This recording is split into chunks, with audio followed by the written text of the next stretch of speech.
1절에서 14절 말씀입니다.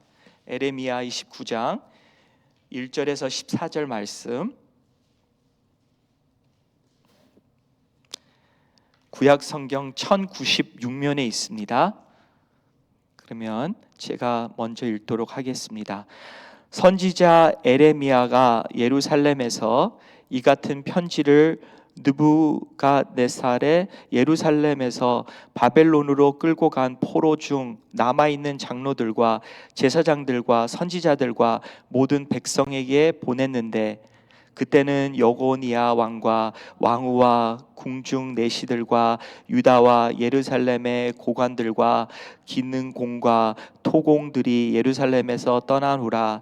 유다의 왕 시드기야가 바벨론으로 보내어 바벨론의 왕 느부갓네살에게로 가게 한 사반의 아들 엘라사와 힐기야의 아들 그마랴 편으로 말하되, 만군의 여호와 이스라엘의 하나님께서 예루살렘에서 바벨론으로 사로잡혀 가게 한 모든 포로에게 이와 같이 말씀하시니라.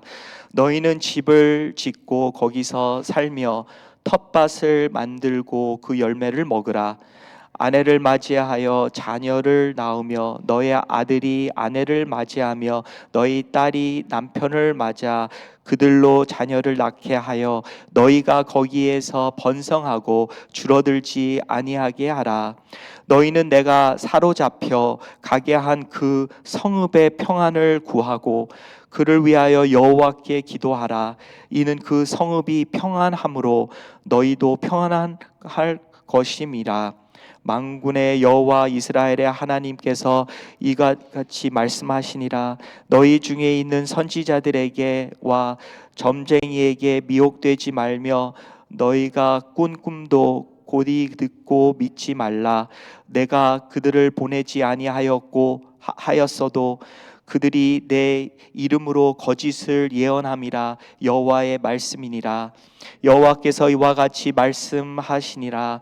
바벨론에서 70년이 차면 내가 너희를 돌보고 나의 선한 말을 너희에게 성취하여 너희를 이곳으로 돌아오게 하리라. 여호와의 말씀이니라. 너희를 향한 나의 생각을 내가 아나니 평안이요 재앙이 아니니라. 너희에게 미래와 희망을 주는 것이니라. 너희가 내게 부르짖으며 내게 와서 기도하면 내가 너희들의 기도를 들을 것이요 너희가 온 마음으로 나를 구하면 나를 찾을 것이요 나를 만나니라. 다 함께요. 이것은 여호와의 말씀이니라. 나는 너희들을 만날 것이며 너희를 포로된 중에서 다시 돌아오게 하되 내가 쫓아 보내었던 나라들과 모든 곳에서 모아 사로잡혀 떠났던 그곳으로 돌아오게 하리라. 이것은 여호와의 말씀이니라. 아멘. 집에 보면은 이렇게 편지들이 이렇게 모아놓은 곳이 있습니다. 근데 보면은 이렇게 중요하지 않은 편지들도 있고 또 중요한 편지들도 있는데 가끔마다 중요한 편지들을 뜯어보지 못할 때가 있어요. 그래서 뭐 전화세든 물세든 아니면 어떨 때는 다른 그러한 편지들을 이제 나중에 뜯어보든가 아니면 잃어버리든가 그러면은 나중에 벌금을 물고, 그리고 또 어떤 편지들은 이렇게 뭐 크리스마스 카드 그런 것들은 우리 목사님이 많이 인색해졌다 이렇게 편지를 보내는데 많이 해답이 없다 그렇게 생각하는 그러한 분들도 계십니다. 그래서 편지를 받는 것도 중요하지만 뜯어보는 것도 중요한 것 같아요. 그래서 특별히 연애 편지 같은 거는 특별히 잘 뜯어봐야 되겠죠. 그래서 영화에 보면은 그렇게 연애 편지를 기다리는데 연애 편지가 없어져서 내 사랑하는 사람이 나를 이제 사랑하지 않는가? 뭐 그런 대목도 있습니다. 그래서 하나님께서 우리에게 이렇게 편지를 주세요. 편지를 써 주시는데 오늘 말씀해 보니까 이스라엘 백성들이 이제 죄를 졌죠. 죄를 지고 하나님께 순종하지 않고 이웃들 나라들처럼 이렇게 우상 숭배를 하면서 이렇게 하나님도 믿고 또 돈도 믿고 우상들도 믿고 하나님이 하지 말라는 거 하고 막 이렇게 아주 그냥 간음을 하고, 그러니까 하나님께로 이제 이렇게 우리가 하나님이 신랑이 되고 이제 하나님의 백성들이 신부가 됐는데, 이렇게 다른 신랑을 찾는 간음하는 그러한 이제 범행들을 이렇게 했다는 거죠. 근데 그래서 바벨론이라는 그러한 국가가 이제 일어서서 하나님이 그 국가를 통해 이제 이스라엘 백성들을, 하나님의 백성들을 치게 됩니다. 그래서 포로를 삼아서 이제 바벨론, 이제 적 나라의 그러한 포로가 되어서 이제 갑니다. 근데 이제 첫 번째 이렇게 그 3번이나 그렇게 바벨론 나라로 이렇게 이동하는 일이 있었고, 그리고 또 흥미스러운 거는 나중에 다시 또한 70년 된 다음에 하나님이 약속하신 대로 이렇게 3번이나 다시 돌아오는 그러한 과정이 있어요. 3번 가고 3번 돌아오고. 저한테는 그게 참 흥미스러웠습니다. 하나님이 잘 기억하라고 이렇게 3번씩 왔다 갔다 하게 하는구나. 그런 가운데 첫 번 이동했을 때 아주 많은 숫자가 같습니다. 오늘 말씀해 보니까 2절에 왕과 왕후와 궁중 내시들과 유다 예루살렘의 고관들과 기능공과 토공들이 예루살렘에서 떠난 후라, 그렇게 말씀하고, 하여튼 대단한 분들, 대단한 분들, 기술자들, 왕들과 왕족들과 뭐 부자들, 그 중에는 아마 다니엘이 있었어요. 아주 그렇게 귀족 그런 집안에서 이제 나온 그러한 이제 사람들을 이제 데리고 간 거예요. 근데 이제 그 데리고 간 사람들이 얼마나 낙심했을 것 같은가. 특별히 나중에 소식을, 그러니까 예루살렘 성전이 불타버리고 성벽이 무너지고 완전히 그 나라가 쑥밭이 됐다, 그런 소식을 나중에 들었을 때 얼마나 그 포로로 잡혀간 이러한 하나님의 백성들이 많이 낙심을 했을까. 아니, 우리는 이제 돌아갈 고향도 없네, 돌아갈 나라도 없네. 그렇죠? 요즘에 그런 일들이 많이 있습니다. 요즘에도 그렇게 미국에서 왔는데 어떻게 해서 이렇게 피난민으로 온 사람들도 있고 여러 방법으로 왔는데 돌아갈 고향이 없어요. 그러니까 돌아갈 수 없어요. 나라가 환영을 안 해요. 그러니까 이쪽에서도 환영 안 해도 저쪽에서도 환영 안 해도 아주 그냥 비참한 그러한 일들이 지금도 오늘날 일어나고 있죠. 근데 그럴 때 하나님께서 에레미야를 통해서 편지를 쓰게 해요. 그래서 하나님의 말씀을 그렇게 그 포로로 끌려간 그 사람들에게 전달하게 되죠. 그래서 오늘의 말씀에 보니까 3절에 보니까 엘라사와 그리고 또 그마랴라는 그 두 사람이 대제사장의 그러한 아들 되는 그러한 분들이 그렇게 편지를 갖고 3개월, 4개월 정도 가야 된 그 거리, 1000마일 이상 발로 걸어가야 되는 그 거리를 이제 가면서 그 편지를 전했다는 거예요. 그래서 참 우리에게도 하나님이 편지를 쓰고 계십니다. 편지를 우리에게 이렇게 천국에서부터 이렇게 우리에게 써 주시는데, 과연 그 편지를 우리가 잘 받고 있는지, 그리고 잘 또 뜯어봐서 내용을 잘 우리가 읽고 있는지, 그리고 그 말씀에, 그 편지에 우리가 또한 우리가 인정을 하고 받아들이고 또 그 말씀대로 살고 있는지 생각하게 되었습니다.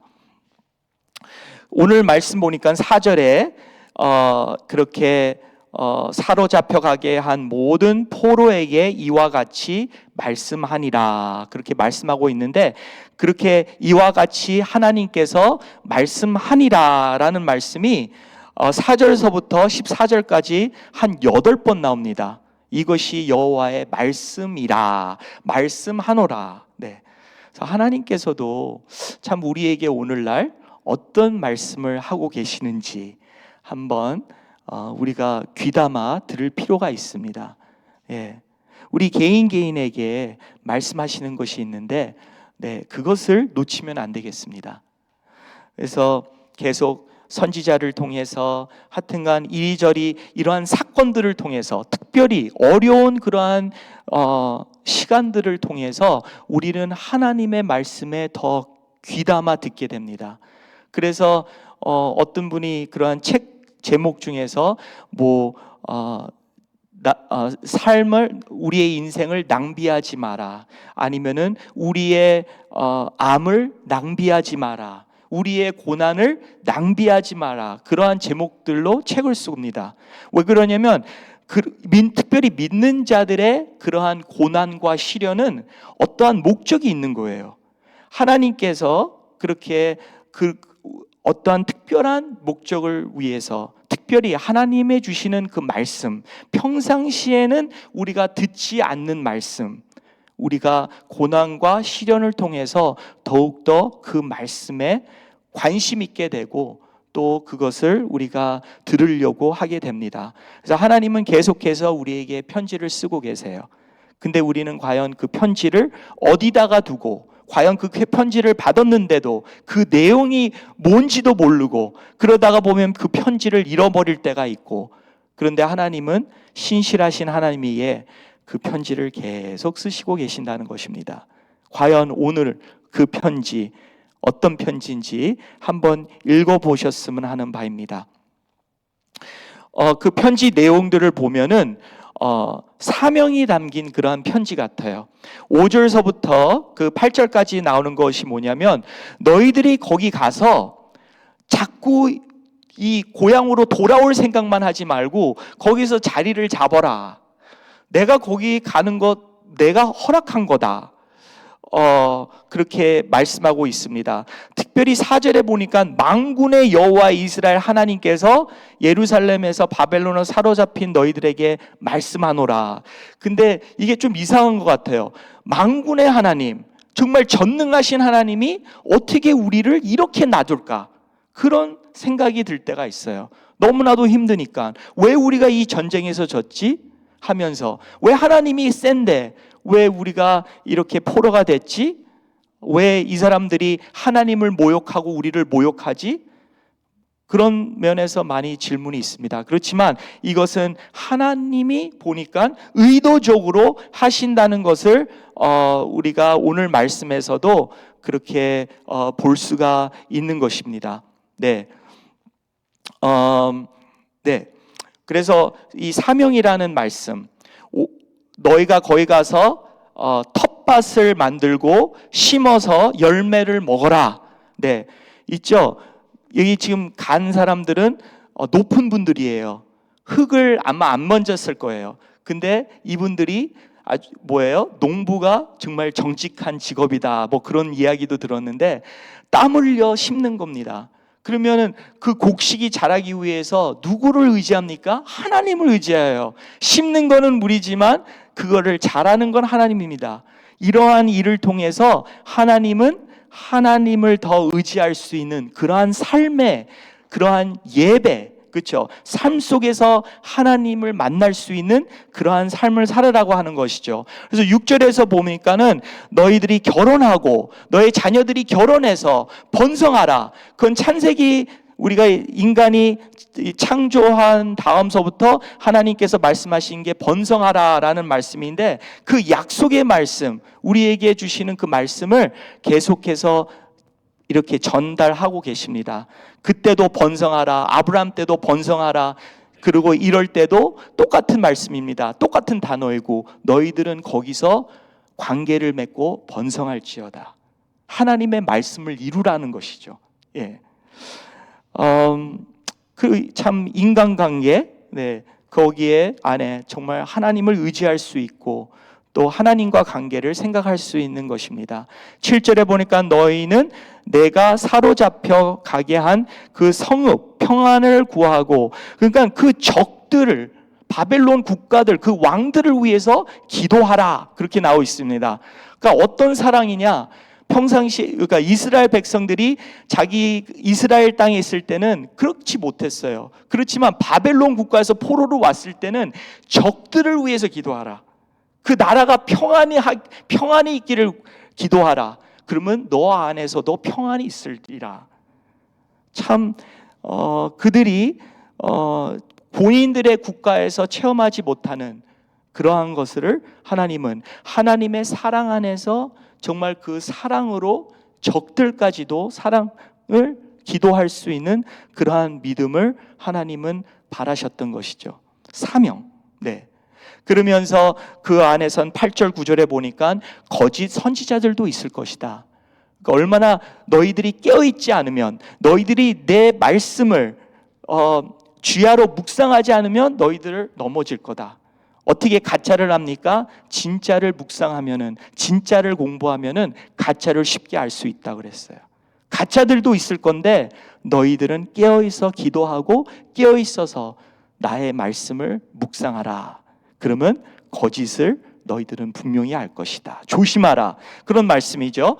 그리고 10절에서 또 나오시는 말씀은 거기에서 너희들은 70년 되면은 내 말대로 너희들은 다시 돌아오게 될 것이다. 회복의 말씀, 소망의 말씀입니다. 그렇죠? 그래서 11절에서는 여호와의 말씀이라 너희를 항상 나의 생각 내가 안 하니 평안이요 재앙이 아니라 너희에게 미래와 희망을 주는 것이라. 네. 이 연애 편지처럼 이 안에는 소망도 있고 회복도 있지만 내가 너희들을 생각하는 그 내 생각과 마음을 나는 다시 까먹지 않고 나는 기억난다. 그것은 평안이요 재앙이 아니라 너희와 미래와 희망을 주는 것이라. 완전히 애인에게 주는 그러한 언어 같습니다. 우리 다 함께 이 말씀을 읽고 오늘 말씀을 마치도록 하겠습니다. 12절서부터 시작. 너희가 내게 부르짖으면 내게 와서 기도하면 내가 너희들의 기도를 들을 것이요 너희가 온 마음으로 나를 구하면 나를 찾을 것이요 나를 만나리라. 이것은 여호와의 말씀이니라. 나는 너희들을 만날 것이며 너희를 포로된 중에서 다시 돌아오게 하되 내가 쫓아 보내었던 나라들과 모든 곳에서 모아 사로잡혀 떠났던 그곳으로 돌아오게 하리라. 이것은 여호와의 말씀이니라. 돌아갈 곳은 옛날 예루살렘 성전이 아니라 바로 오실 예수님, 그 하늘에서 오시는 그 성전입니다. 그 나라입니다. 그 나라, 그 사랑, 네, 무너지지 않는 그러한 나라이고, 그리고 적까지 사랑할 수 있는 하나님의 사랑입니다. 하나님은 옛 모습으로 돌아가라는 게 아니라 바로 온전한 성전인 바로 예수님으로, 또 예수님 하나님의 그 사랑으로 돌아올 것이다 라는 그러한 약속의 말씀입니다. 우리 함께 기도하시겠습니다. 하나님 아버지, 오늘 말씀을 통해서 하나님이 얼마나 우리를 사랑하시는지 계속해서 편지를 우리에게 보내고 있습니다. 그 편지, 과연 그 편지들이 쌓이고 쌓였는데 하나님 아버지, 우리가 무시한 편지들, 우리가 뜯어보지도 못한 편지들이 있습니다. 그리고 우리가 제대로 그 편지를 읽지도 않고 그 말씀을 하나님 우리가 마음에 두지도 않고 살았습니다. 하나님, 이제는 하나님 우리의 고난 속에서, 시련 속에서, 우리의 이웃들의 고난 속에서, 시련 속에서 그 편지들을 묵상하면서 소망을 얻으면서 사명을 다시 회복하면서 예배가 회복되면서 하나님의 사랑 안에서 하나님 아버지, 우리가 이 시련들을, 우리의 이웃들의 시련들을 잘 극복해 나갈 수 있도록 하나님 하나님 도와주시옵소서. 인내로 우리가 정금같이 변화되게 하여 주시고, 인내로 하나님이 원하시는 그러한 하나님의 백성들이 하나님 세워지게 하여 주시옵소서. 땅끝까지 전달되게 하여 주시옵소서. 다니엘은 고향으로 못 따라왔지만 바벨론 국가에서 왕들과 이방인들에게, 또한 민족에게 하나님 아버지 큰 소망과 하나님 진리를 선포하였습니다. 우리도 다니엘처럼 하나님 우리의 환경이 어떠하든지 그곳에서, 하나님이 우리를 부르신 곳에서 하나님 아버지 주님을 경배하며 또 주님의 은혜를 나누도록 하나님 도와주시옵소서. 우리 주 예수님의 이름으로 간절히 기도리옵나이다. 아멘. 하늘에 계신 우리 아버지여, 이름이